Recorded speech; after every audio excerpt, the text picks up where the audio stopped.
This episode is being broadcasted and produced here at Big Stu Studios. Welcome to another episode of Straight Like That. I am your host, Mr. Edmond Thomas. We are filmed here at Big Stu Studios. Shout out to my producer, Big Stu, here at Big Stu Studios, located in downtown St. Louis. If you need any type of video created, content created, he is the guy for the job.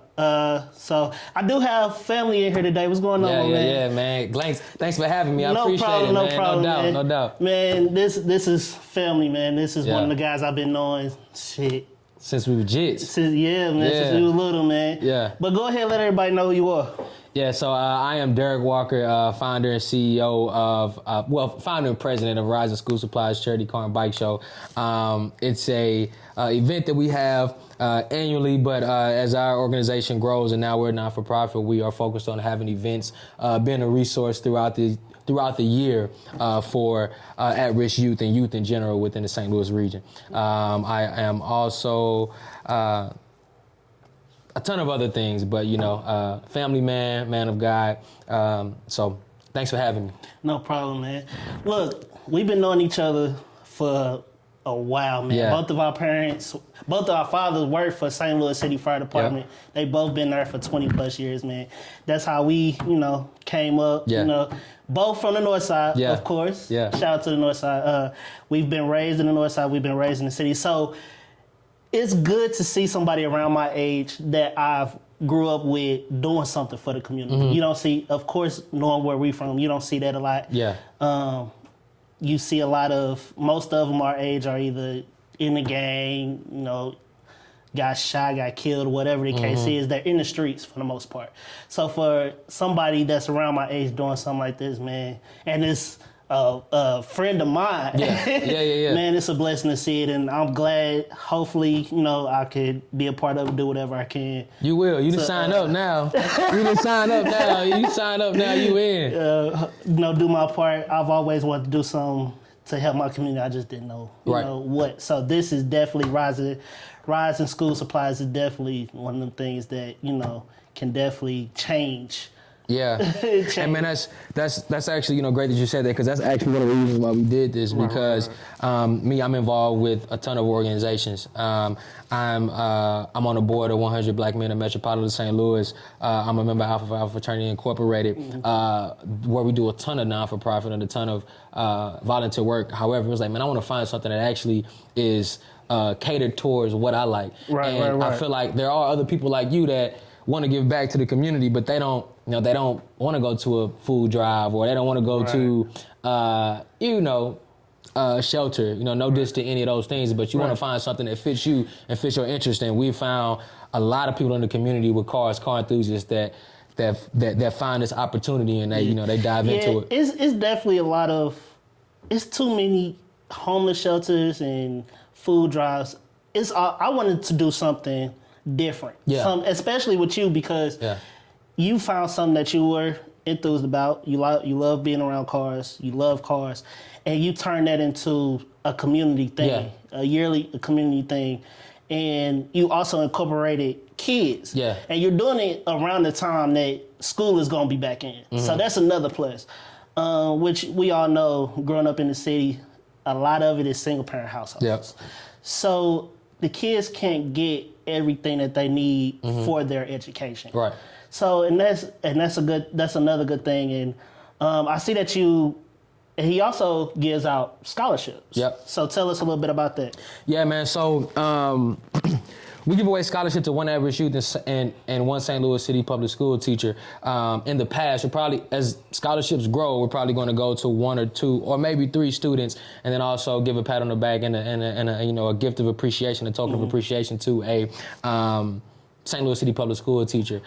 So the thing about that is, like you said, single parent households, majority of the time, a lot of these students, their parents lack the resources, or they lack the education, or they lack a ton of things, whether it's because systemic injustice, that's a whole nother conversation, but there's a ton of reasons why why youth in the city don't have the same resources, don't have parents that know about grants or know about scholarships and things like that. So we wanted to dive into the St. Louis City public school system and give them a resource, not only school supplies but scholarship as well, just a pat on the back. So we partnered with the Friends of St. Louis City Public School System, which is basically like a resource group to the St. Louis City Public School System, and we work with them to find a student and a teacher. The student, we want to give you a pat on the back and encouragement to keep doing what you're doing. And then the teacher, man, we know these St. Louis City Public School teachers don't get the same amount of love that these county or private or magnet or charter schools may get.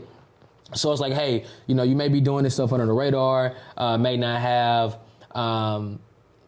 the same recognition or the same resources. So we want to just give you a token of appreciation. So the first year we raised $2,200. It was like $1,100 per scholarship. Okay. Last year, even though it was during a pandemic, we increased it. Thanks to our community, we increased it to $6,400. So it's $3,200 in scholarships. So as we grow, we're probably going to do, we are going to do 2 scholarships for students. We have some gifts from WashU. For the second student, and then a teacher as well, man. So we're growing. The scholarship is just really a token of appreciation. Yeah, it's crazy that you said that because I am a product of St. Louis Public Schools. I went there from kindergarten through 8th grade. So a lot of the teachers are not appreciated. Yeah. St. Louis Public School probably, like a lot of the teachers there, it's very few teachers that you can tell that you've had that had an impact on your life. Right. Especially like you said, the St. Louis Public, the teachers are not appreciated. Right. It's not enough material, so a lot of the teachers try to buy the material for their students. Factual. Yep. So with that scholarship, that could definitely help that teacher go buy the school supply for their classroom and just have that, whether it's notebook paper, notebooks, pencils, have the extra material so the kids can learn.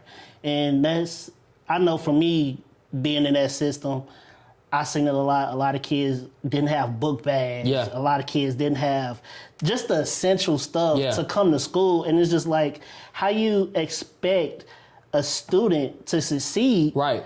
And you don't give them the necessary tools to succeed. Yeah. And you don't give the teachers, out of all of it, you don't give the teachers the necessary tools to teach that student how teach that student the necessary material needed to survive. Yeah. I mean, and on top of that, man, being in the city, these are the most traumatized students in the city. So, I mean, as us growing up hearing gunshots every night is normal, but to a lot of people, it's not. To most people, it's not normal. So, these kids are seeing and dealing with so many different things on a daily basis, and these teachers are, in return, or the next day having to teach them or try to get them to refocus and stay focused and everything like that. And it's not easy, especially when you lack resources. So, the first year was Paige Marley, who came and spoke and talked. She came and shot a video with us that my company's doing. I work for a data analytics company, and I work on the media team. And Paige Marley, which is our first scholarship recipient on Rise of School Supplies Year 1, she came and she talked about everything that she did with the scholarship. And it kind of just blew me back, man, because this is the 3rd year, and I hadn't really heard a testimony from a teacher or a student. I hear from friends like you and family who are always going to gas you up gratefully. But it was great to hear from somebody who was actually catered towards, and to see how much it affected their classroom, man. And it almost brought me to tears, man, because after 3 years, we put all this work, we just got our head down, and then for somebody to come and say, hey, this is how it affected me, not only me, my classroom. And that's what we wanted to do, but it's like, I'm going to assume that it did that. Right. But now we have a, shout out to Andrea Johnson, she is over our education committee. She's going to start talking to the scholarship recipients throughout the year. And, we'll take a scholarship recipient to lunch randomly throughout the year just to see, hey, how you doing? Do you need some resources still? So yeah, man, we're growing in amazing ways. And that's definitely a good idea, because not a lot, these kids don't have that reassurance, that support system. Yeah. And for somebody who don't even know them, come in and be like, hey, come talk to me. What's going on? Facts. Just have, you ain't necessarily got to tell me everything that's going on in your household, but just tell me what's going on with you. I don't need to know what's going on with your mama, your brother. Let me know what's going on with you as a person, because a lot of kids don't have that, and it causes mental breakdown, depression, anxiety, and that's just one. And it's unfortunately it's heartbreaking. Yeah. Like you said, us growing up in the city, hearing gunshots, most people will try to run and try to figure it out. We just keep it pushing. We just be like, you know what, that's keep it pushing. That's an everyday thing. Keep it pushing, keep it pushing. Step away from that window. Right. We look and see what direction it's coming from. Like, oh, it ain't nowhere near me. Okay, I'm gonna go ahead and continue doing what I'm doing. So what schools do you all, what grade level do you all gear towards with the scholarship? Yeah, so the scholarship is for, we're sending kids off to college. Okay. So it was Serenity Cares last year that got the scholarship, and she went to Harris Stowe. So they worked through the Finish Line program. So the good thing is, this scholarship is broken up to each semester. See, each semester or each year. So, me, when I first got my scholarship, or if I got some dining dollars or something like that, I'm bashing it all in the first 2 weeks of school. Tell me about it. It's cool that they separate this so that they can assure that the kids are managing the money, or the money is managed for the kids, so that they can always have some funds at the beginning of each semester, and they won't, always be empty. So are you all also, so the scholarship, have you all ever thought of possibly doing something to where you show the parents, because a lot of parents don't know about the grants, right? That FAFSA and all that. So have you all ever thought about doing something that helps the parent understand that process? Yeah, I think that's a great idea, and I think that as we grow, and like I said, we have an education committee now, we have a volunteer committee now, so I think that's a great idea, and we have the lead of our education committee that is actually talking to teachers, talking to students, and I think that is a great idea for us to, again, like I said, we're trying to live throughout the year and not just have this one event. Right. Last year we had 2 events as well, but as we grow, we're trying to live and be a resource to our community throughout the year. Exactly. So I think that is a great opportunity, for us. And I'm actually still that idea, and I'm gonna bring it to my team. Oh, wow. Next Wednesday, man. But no, I give ideas and people steal it. That's a fact. No, hey, I will give you your credit. I'll give you your credit, but that's a good idea, because like I said, even though you don't get this scholarship, say you do not get this scholarship, these parents, some parents, 5 generations of no education, so they don't know how to get these scholarships. So, I think that's a great idea, and something that I'm going to, trailhead Andrea Johnson as our education committee to do that. You're welcome. That's a great idea. No, thank you. No, we're going to give you the credit. We're going to give you your flowers. No doubt. Like I said, this is something that I've always wanted to do, because I've seen it. Luckily, I have parents that push me enough to wanted to see me succeed in. Right. And of course I got punished too for stuff that I did. Yeah. Facts. So I got disciplined and stuff that I was supposed to get disciplined for, but also me being in the environment that I grew up in, I seen it. So it was like, do I really want to go down that road? Yeah. So it's like, I've lost friends. I've lost friends to that type of environment. I remember 8th grade, I lost a real good friend of mine to suicide because he was working. We're 13, 14 years old. He's working a full-time job and going to school to support his family, and his his mother at the time was taking his money that he had earned from working. So, and then on top of that, you know how kids are, kids teasing them and everything else, but not knowing his life at home. Right. And one day it just broke him. So stuff like that. You said in 8th grade? Yeah. Sheesh. Yeah. It was definitely, and people, like I said, people didn't know him he was known for just being a funny guy at school. Yeah. Like, he wasn't a class clown or nothing like that. It wasn't to that point. But he was laughing, making jokes. So you would never know didn't nobody know what his situation was at home until that happened. Yeah. So, but it's like, I'm glad that you, like I said, I'm glad to see somebody our age, our generation, making that step. It's not necessarily somebody in older than us. It's our generation that's trying to step up.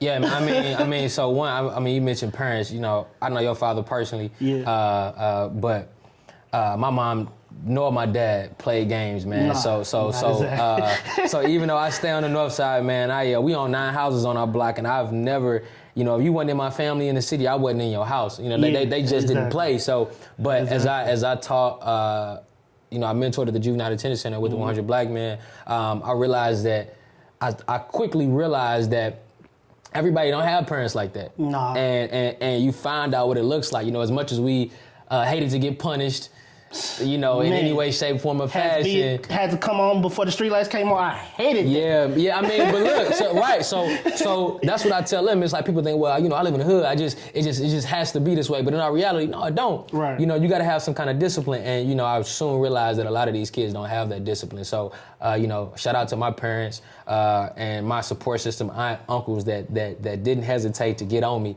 if I did anything sideways, man. So you know, anytime I speak about anything, I definitely give a shout out and love to my family, because without them I'd be nothing. Yeah, and God as well. I used to, as a kid, you know, you don't understand certain rules. Yeah. They seem dumb. Like, why am I coming in when the streetlights come on? It's still light outside. Right. And you know, half the time we went outside, it was what, 4 or 5, and by the time the streetlights come on, you just getting started to what you doing. So the streetlights come on, you like. Man, I tell you one thing, man, I tell you that, you know, growing up, I had such a tight-knitted family on both sides. Right. So on my dad's house, I had a basketball court, so all my family came to my house. Right. And then, you know, on my mom's side, I had an aunt and an uncle that had a basketball court at their house, big house. They always, you know, they're the matriarchs and patriarch of our family, so we always were over there. So I never really had to distance out to friends, man. You know, we did fight, this, that, and the third, but it was all together. So, you know, we always grew up having each other back, man. So I never really had to worry about stepping outside of my family's safety. But, you know, it's good, man. To this day, I still got family that got my back. Of course. Thick and thin, through whatever. So just blessed, man. Yeah, I'm glad I got the support system that I got, because, like, these I say since moving back home, I've never really, not to say I never really had to lean on my family, but I've had to lean on them more because of situations that I was out of my control. And they really, you know, I'm the type of person that's not going to ask for help unless I really need it. Likewise. Because if I feel like I can get through it, then why do I need to keep asking you for help?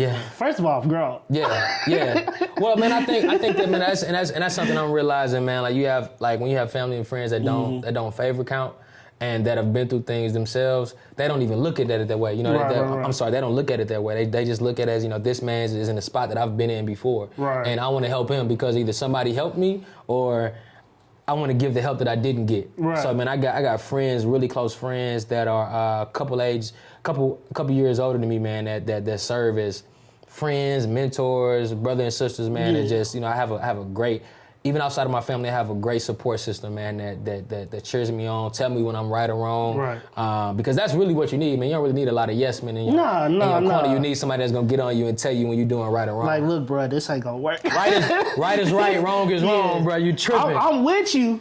But what you did is wrong. I'm going to ride with you, but you gonna hear about it too.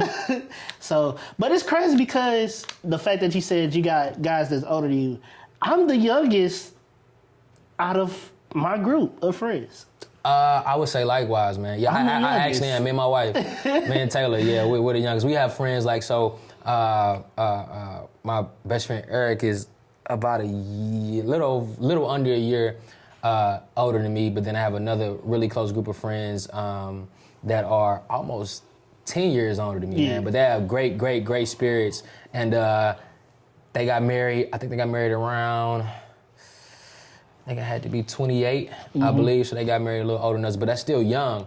So a lot of things that we going through, you know, that me and Taylor may have trials and tribulations, which every married couple would have. And we look at it like, man, we on the island. Like, nah, man, we with her. You know, it ain't that bad. Talk to her, pray. this, that, and the third, and you'll be okay. Keep God in the middle, and you'll be all right. So without them, man, it'll probably be a lot harder. But as my good friend Mike Witt always says, he always says, "Show me your friends, I'll show you your future." Yeah. So and I like yourself. I got friends, especially friends that I've grown up with. Like me and you, we don't talk every day because we both got our own lives. But I know that if I have something like today, you'll come to support it. If you have anything, I'm gonna support it. If I can't, I'll let you know. Like, look, something came up, something important came up.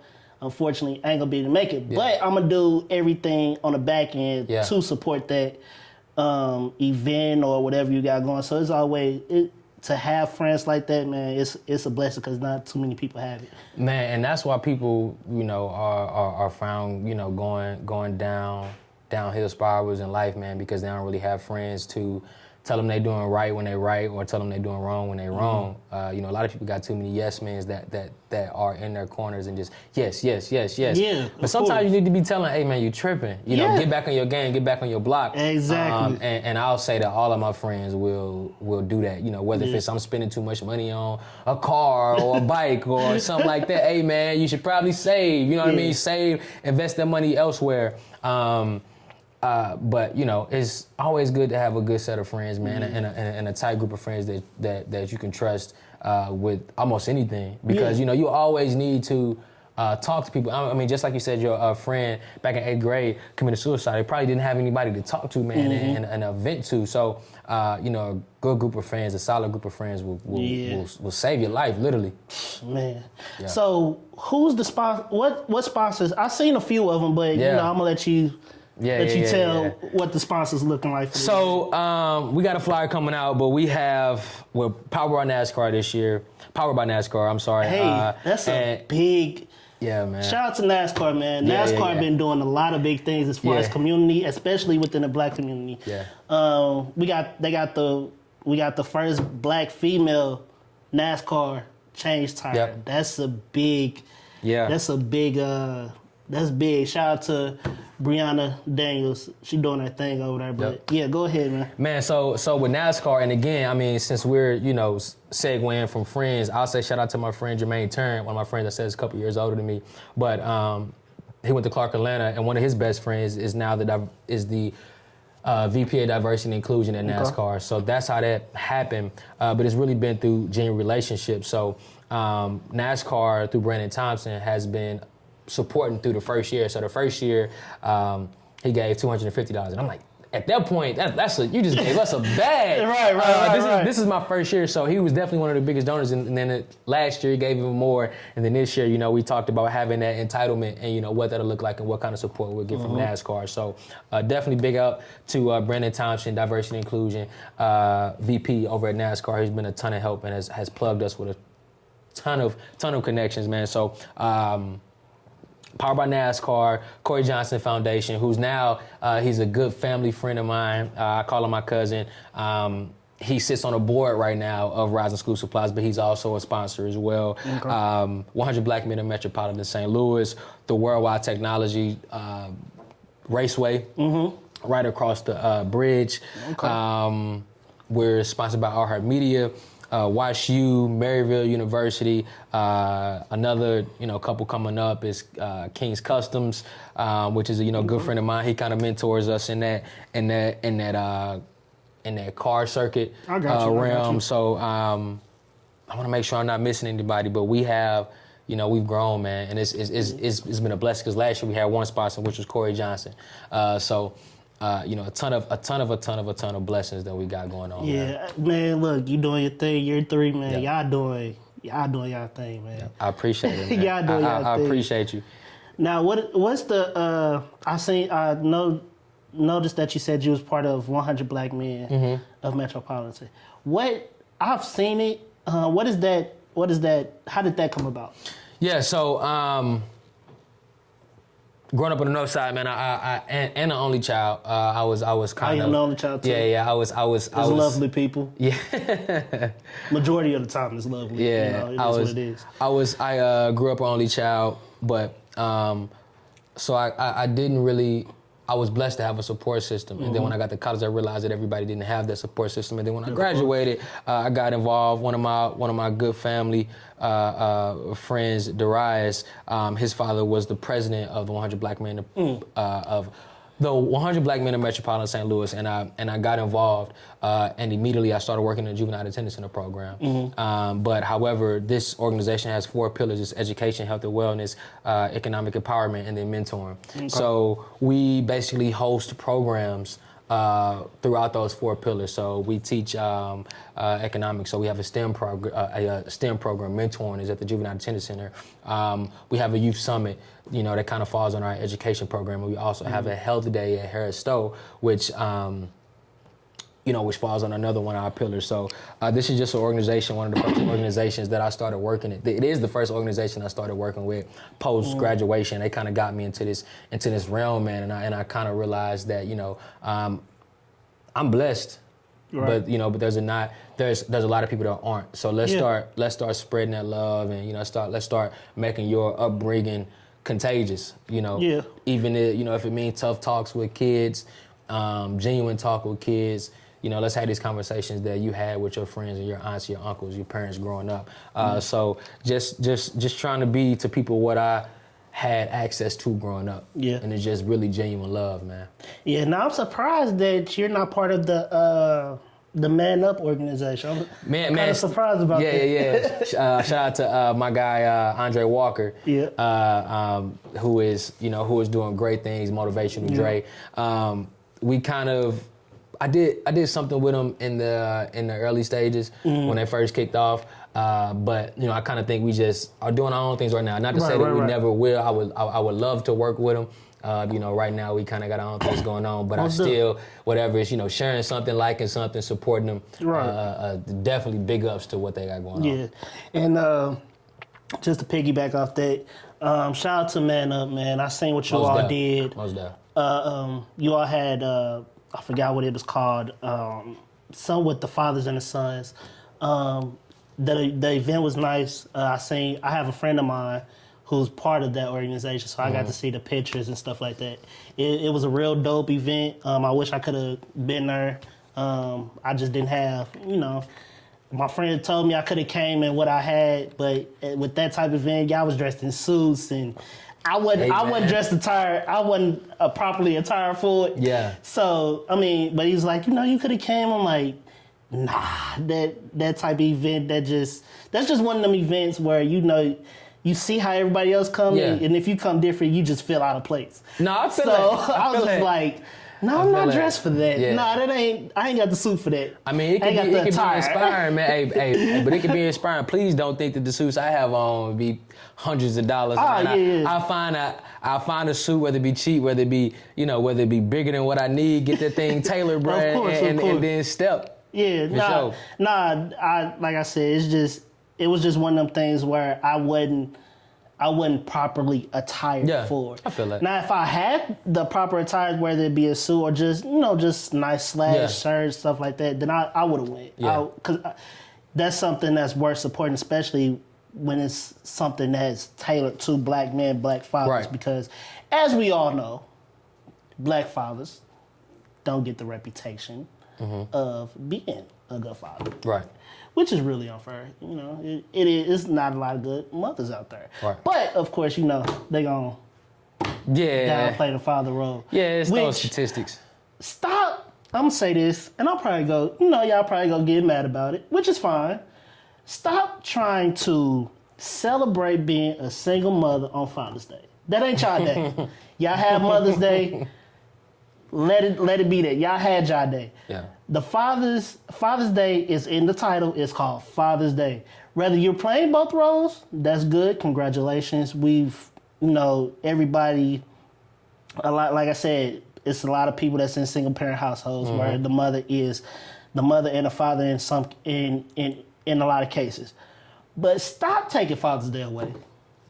Single mothers out there, y'all don't get to have Father's Day. Announcement. Y'all don't. That's not y'all day.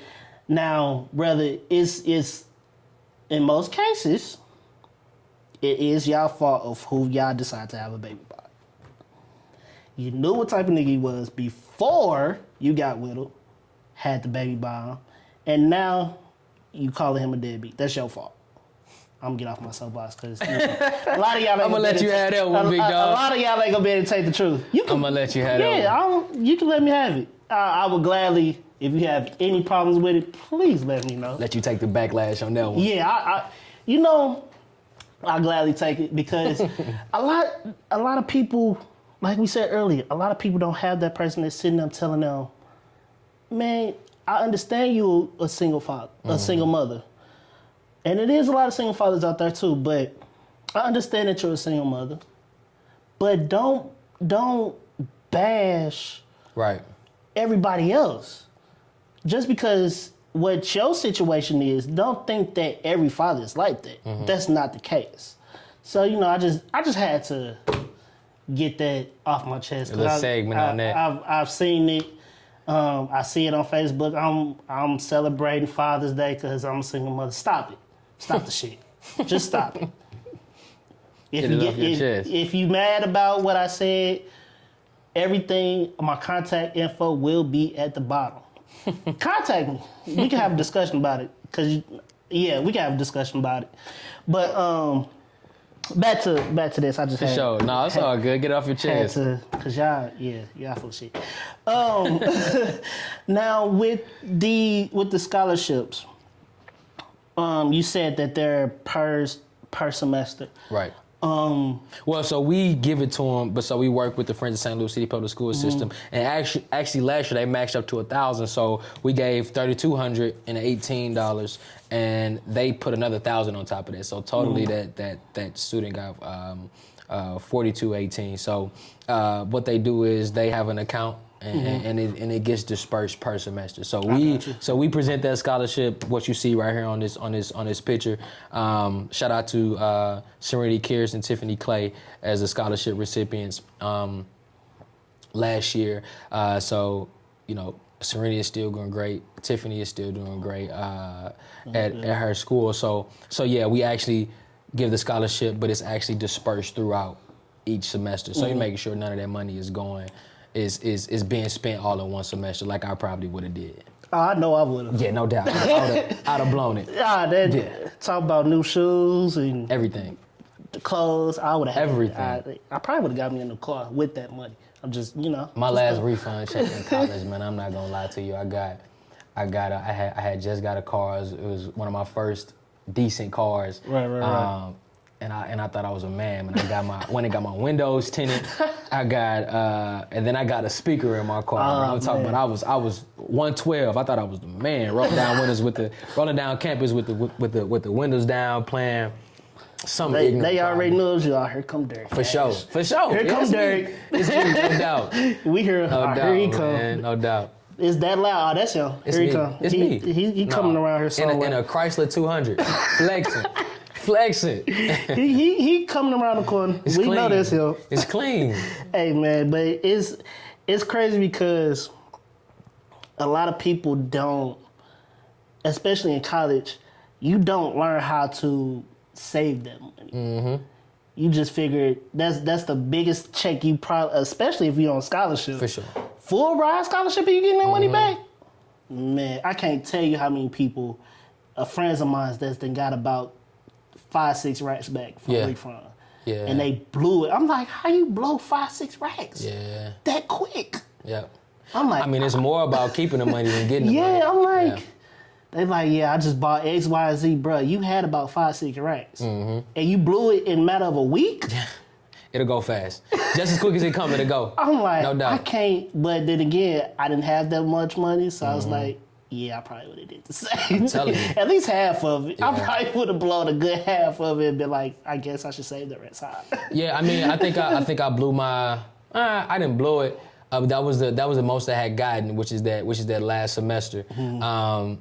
And I actually managed to well because right before that I did an internship, and that was my first time getting real money. So like, I was blowing some, saving some, putting money up. So I learned, if you never had money, it's kind of tough to know what to do with it. So like, luckily I had the internship to where I was able to get some money and then find out, okay, this is how my check is diminished in 2 days, right. And this is what I need to do to make this check last, and even have some money to roll over. So, so luckily I was able to find some discipline with my money right before that, or else I probably would have blown it. I probably would have put some rims on a Chrysler or something stupid like that. Oh my God. No doubt. This dude talking about putting rims on a 200 Chrysler. It was clean. I promise you. Tinted windows, interior was nice, low mileage. I thought I was a man. I'm telling you, Chrysler 200. I watched it on a daily. Man, my love for cars started young. Yeah, man. Hey, them cars will teach you. That's one of the things I will say. Cars will teach you so much discipline, teach you how to basically just do everything, whether you do it for yourself or don't. Because when them things break down, bro. Talk about it. Either you gonna pay somebody to do it. Talk about it. Or you gonna be like, let me watch YouTube. Because this was broken? Okay, cool. Let me watch YouTube, about 15 YouTube videos. I wish, man. On how to fix it. So my transmission on my Vet literally just went out. What year is your Vet? Last Saturday, 89. Oh, well. Yeah, 89. It's a C4, man. I traded the bike. I know, man. I traded the bike to get a Vet. To get a classic, because I had a goal. I was like, I want to get an old school by 30. I'll be 29 in August. But I wasn't really riding my bike. I had it, and I was really bringing it to the car show and then parking it. I would ride to the gym, but, I wasn't really doing no real riding. I didn't belong to a bike club or nothing like that. So, and then in the city, between potholes and the way people drive down here, bro, I had to find something safer. So the Vet, man, I love it, but, I got a lot of people. You can't drive that too much either. Not in the city. I mean, I can drive it more than I can drive a bike. That's true. Yeah, that's true. Yeah, I can definitely drive it more than I drive a bike, man. And then if it's a little chilly outside and it's still sunny, I can still drive the Vet on a Sunday, man. So I do want to get more of a maybe like a Harley down the line, but them things ain't cheap. So I'm gratefully putting my wife through school right now, man. So. Once we get situated in life, I'll get another bike eventually. God willing. This man said a Harley. It ain't. That's what I said. Later on in life. A Harley. Later on in life, man. We on a budget. That's how you know you getting up there age when you say a Harley. Oh yeah, my back ain't what it used to be, man. Man, them things. I used to be sport bike. I mean, 'cause your pops got a sport bike, don't he? Man, but it's a different riding down. You hear them so like this guy. Last year, his name Jason. And he had this bike. I think he had like $20,000 worth of speakers on his bike alone. And between the paint jobs and because I don't ride fast, man. It's just cruising, and then the bike. It's just an amazing vehicle. I love sport bikes. I fell in love. I will forever have a sport bike. I fell in love. Get a sport bike. I'm not getting no Harley, people. I'm telling you, man. They too loud for no reason. No. They too slow. You find out. No. Nah, see what I'm talking about? You gotta find out, man. Get you one, bro. Nah. Get you one, man. It's amazing. And it's crazy that you said that, because I was just talking to my dad. I was talking to my daddy not too long ago about me getting his, and he was saying that he wants something a little bit, not necessarily slower, but something more comfortable. Yeah, you bending over all day. It ain't I was like, you do that, give me your bike. What does he have? You got a Jigs? He got the Jigs 750. Okay. So I'm like, and he don't do much riding at all. So I'm like, you do that, give me your bike.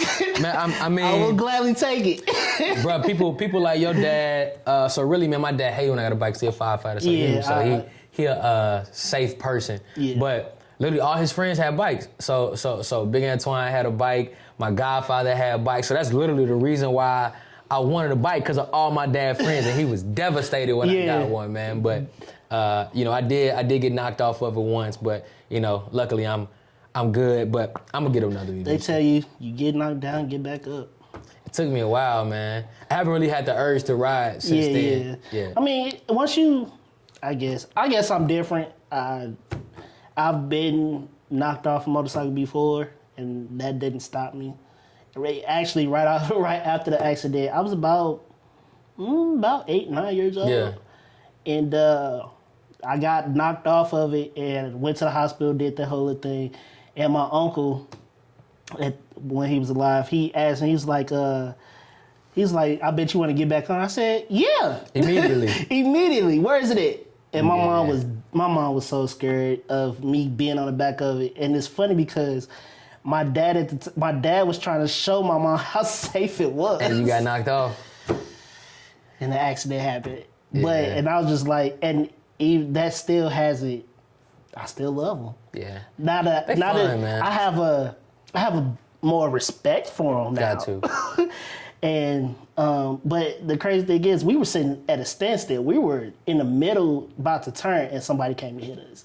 So even with that happening, I still love them. Every time I see one, I'll be like, man. I mean, that's how I feel now. Even though I got rid of mine, man. I hear it from miles away, probably. Yep. I'm like, damn, I miss my bike.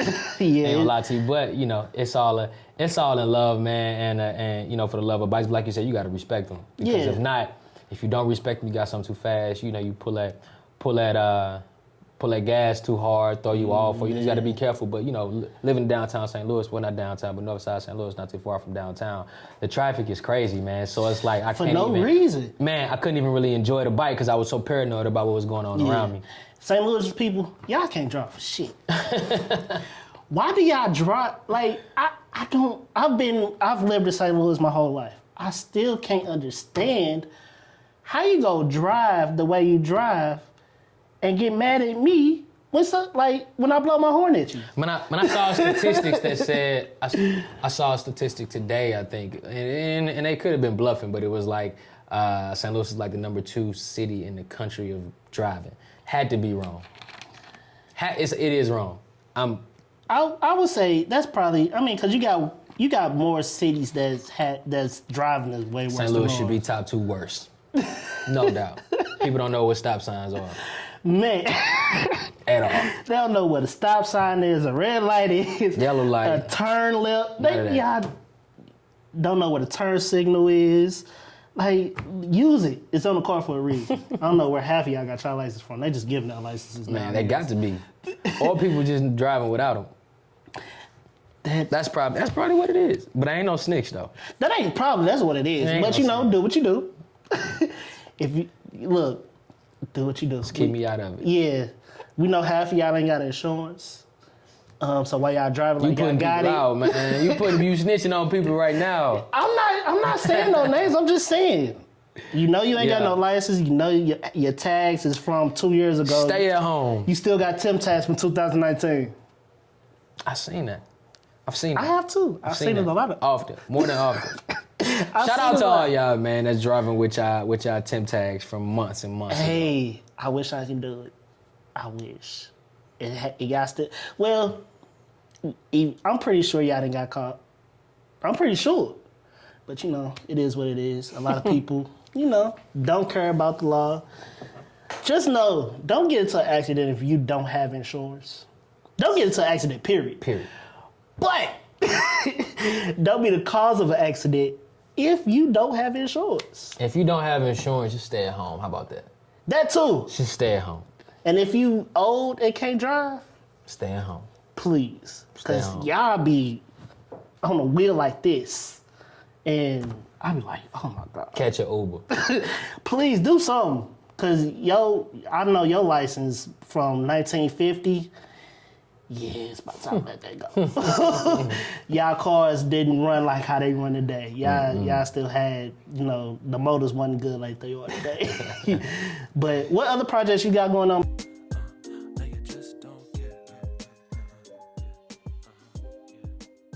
This your boy Antoine, the host of Straight Like That podcast, being brought to you and aired at Big Stu Studios, produced by Big Stu.